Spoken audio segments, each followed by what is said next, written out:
Hey guys, Sujoy here, back with another video. Finally, after 2 years, I'm actually back. I'm ready to get into this YouTube again.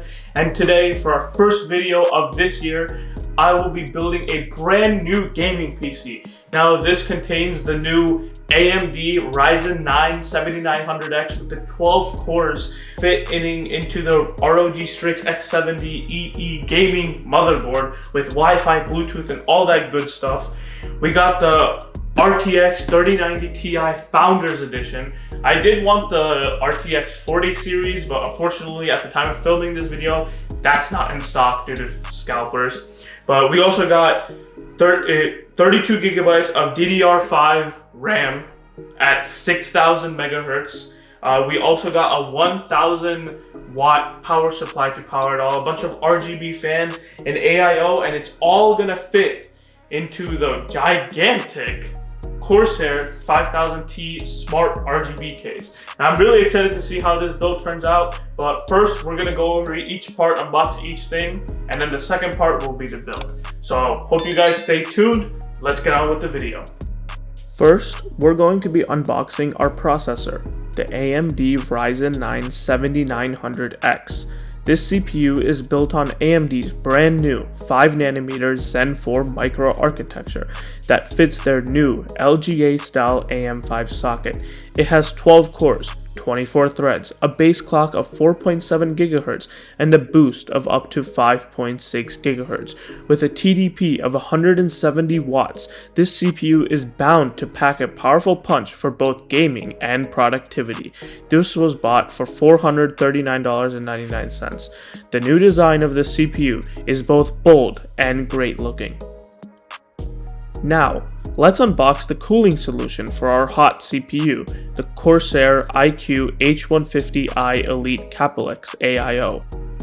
Featuring a PWM Corsair ML120 RGB fans that spin up to 2400 RPM, a 360mm aluminum radiator, a copper cooling contact plate, and an iCUE Commander core included. This all-in-one cooling solution will surely be a perfect fit with our Ryzen 9 CPU.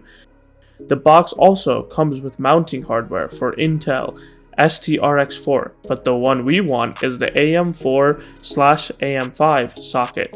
It also comes with an optional white cover, but we will just go with the one that comes with it since our fits are black and RGB style. This was bought for $179.99. Next, let's unbox our motherboard. I went with the Asus ROG Strix X670EE Gaming Wi-Fi, which is ready for AMD's new AM5 socket and features powerful overclocking tools to enhance the performance of AMD 7th generation CPUs.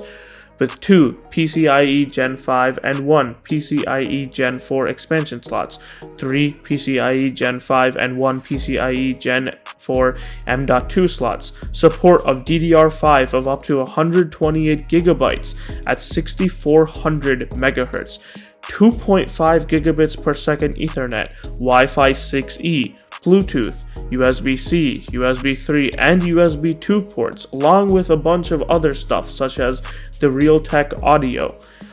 Connectivity is definitely future-proof. The RGB and well-designed heatsinks make this motherboard look amazing and pretty hefty. This was bought for $499.99.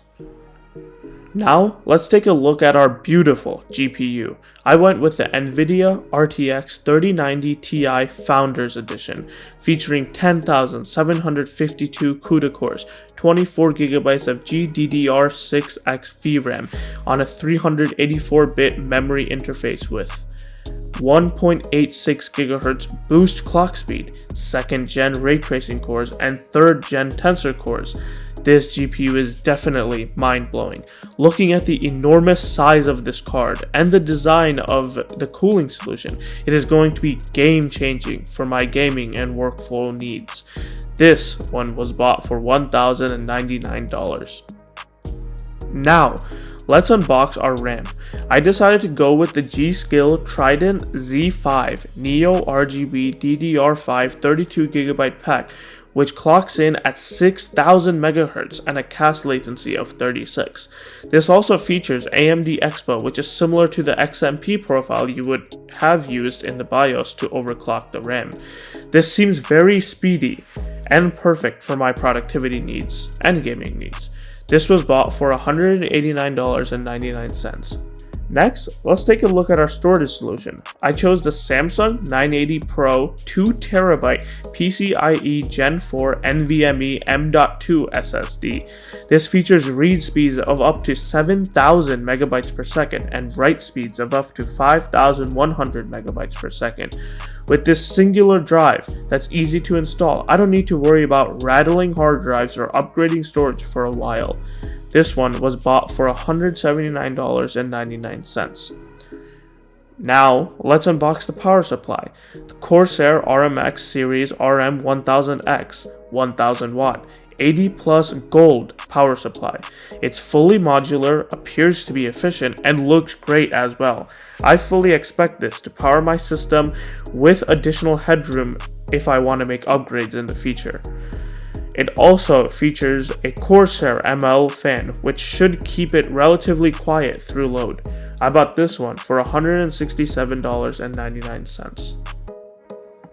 Alright guys, so this is the case that we're going to be using, that we're fitting all the components into, the Corsair 5000T RGB smart case.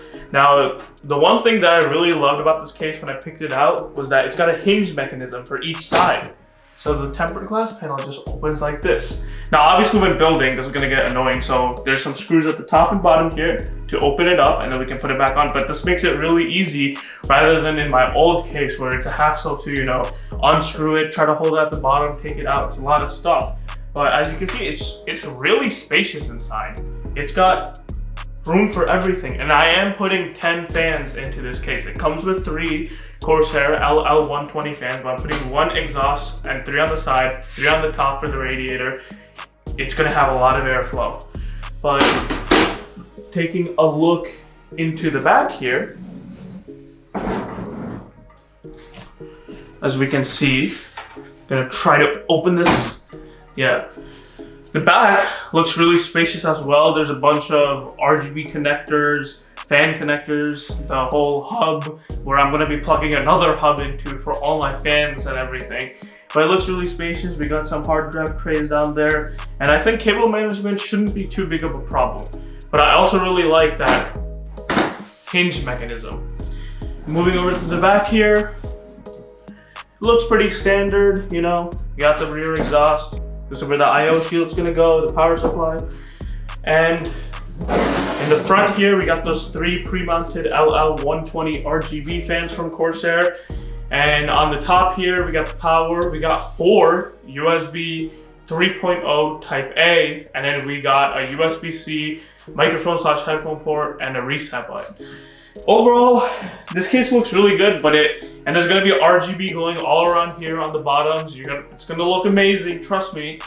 But the price was kind of hefty. It comes at $350. And guys, that was the unboxing of all the major parts that I'm gonna be using, except for some header splitters and the fans. But I will be including a full part list, price list, and links in the description below, so just check that out after you view this video. But yeah, without further ado, let's get started with the build. First, let's start off by installing our CPU. You're going to take the lever next to the CPU socket and pull it to the side and up to open it. Now grab the CPU, line up the little golden arrow on it to the arrow on the socket on the motherboard and drop it in place.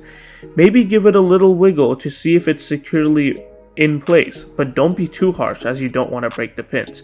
Pull down the lever, the plastic cover should pop off and your CPU is installed. Next, let's install our RAM. Open the RAM slots, and if you only have 2 sticks like me, open the 2nd and 4th slots.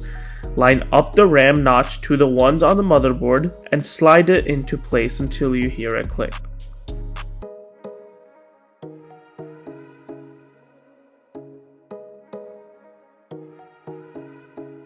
Now, let's install the M.2 drive. Open up the screws to take off the heatsink. Make sure to take off any plastic on the thermal pads.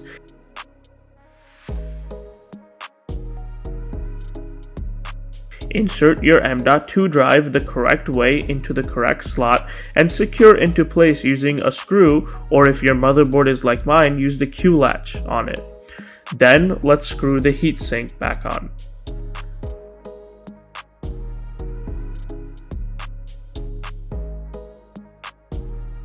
Next, let's take the panels off of our case and secure the motherboard. My case came with the 8 standoffs already in place. Line up the motherboard to the I/O shield opening and secure it. After this, I would recommend installing any case fans you may be adding. Now, let's prepare our motherboard for the AIO. For me, I had to take off the pre-installed brackets since my AIO uses 4 standoffs instead. Screw on the 4 standoffs into the holes that resulted from taking off the previous hardware. Next, you want to install the correct mounting hardware to your AIO. For me, that was the AM4 bracket.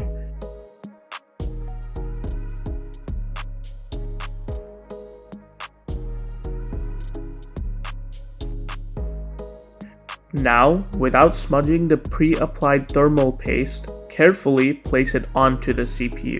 Then, use the screws included to attach the bracket to the standoffs and secure it in place. Next, let's install the radiator to the case. Since I'm going with a top mount, hold it against the top and use screws to secure it in place. Now it's preliminary cabling time. I would recommend referring to your motherboard and case manual to plug in the front panel I/O cables to the correct locations on the motherboard before you have way too many cables in the case to manage. Now assemble your PSU by plugging in the cables you need, such as the 24-pin power connector, CPU, GPU, and SATA connectors. Carefully insert it into the case with the fan facing down and screw it into place. I would then recommend routing your PSU cables to the correct areas and connecting the ones that you are able to do so.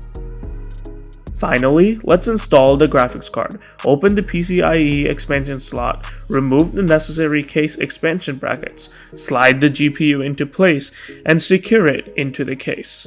Now connect the rest of the PSU power cables into the components of your build. Alright guys, so as you can see, finally finished building my PC. It's not cable managed though, this is just to test things out. And let's see if our hard work paid off.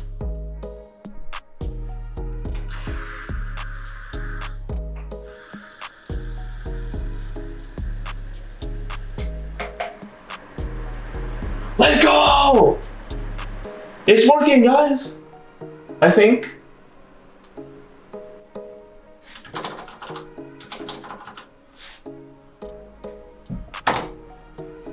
There we have it. Perfect. It works.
So as you guys can see, the build is finally complete. This is the setup. We got all the RGB in the PC, including the light strips, the fans, the pump, all synced up to the same sort of design using the Corsair iQ software.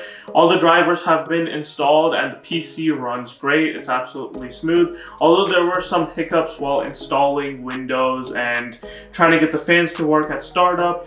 That's all the kinks have been worked out now, and I'm able to get 4K 144 Hertz right now. Soon I will be testing some games, but the Wi-Fi works great, the Bluetooth works great. Overall, I'm really happy with this build. I hope you guys enjoyed this video, and once again, all the links, prices, parts, list, everything is in the description for your guys' convenience.